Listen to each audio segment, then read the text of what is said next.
Let's talk a little about endurance exercise. Good endurance means better endurance, less fatigue and faster recovery. Endurance training is a so-called metabolic training that enhances oxygen consumption and the removal of waste products from the body. A person with good endurance fitness does not get out of breath or get stressed in the same way, and tolerates both physical and mental stress better. A person in good shape is therefore energetic, vital, and has the time to do things and can also enjoy stimulating free time. Low-intensity basic endurance training revitalizes and restores the body from, among other things, a lot of sitting, and has a positive effect on several cognitive characteristics such as concentration, attention and learning, as well as stress relief and management. Aerobic training has also been studied to affect the structure and size of the brain by building new neural connections.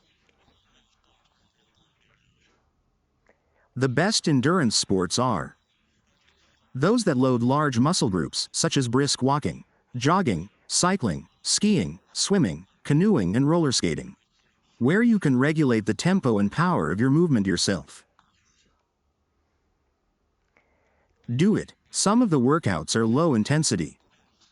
In the basic endurance zone, around 60 to 70% of your maximum heart rate. Then the feeling is that you are sweating and a little out of breath. But your breathing does not turn into panting and your muscles are flooded with lactic acid, and you can only continue chatting with your training partner and the feeling is light to medium.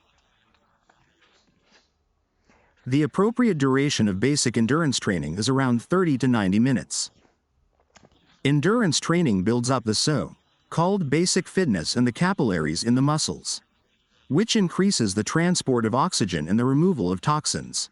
It also supports weight management and even revitalizes and restores better when standing still. You can also spice it up with more intense speed endurance training.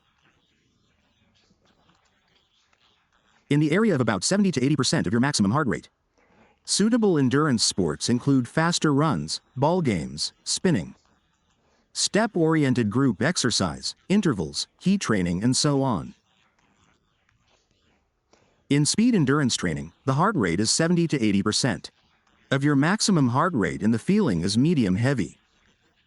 But you still don't exceed the so-called misery threshold or the anaerobic threshold.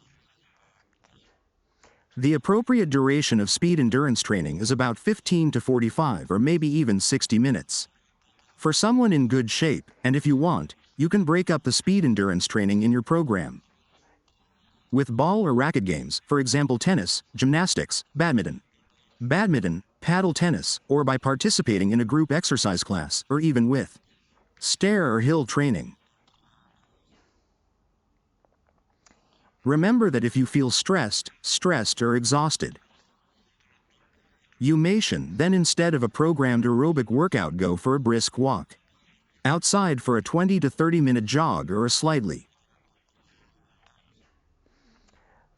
longer brisk walk if you feel like it. If you start to feel a little better along the way, then speed doesn't matter that much. The main thing is to get going and charge your battery and follow the levels of anger or training thinking here.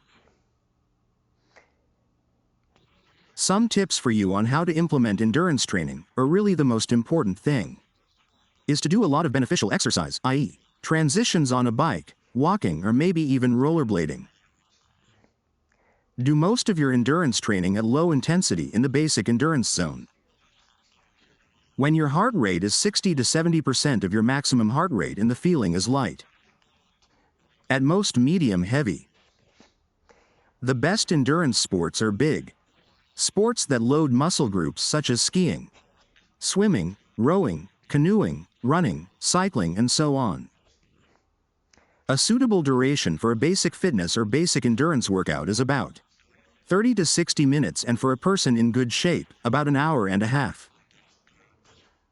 You can also spice it up with more intense speed endurance workouts, where the heart rate was 70 to 85% of maximum heart rate.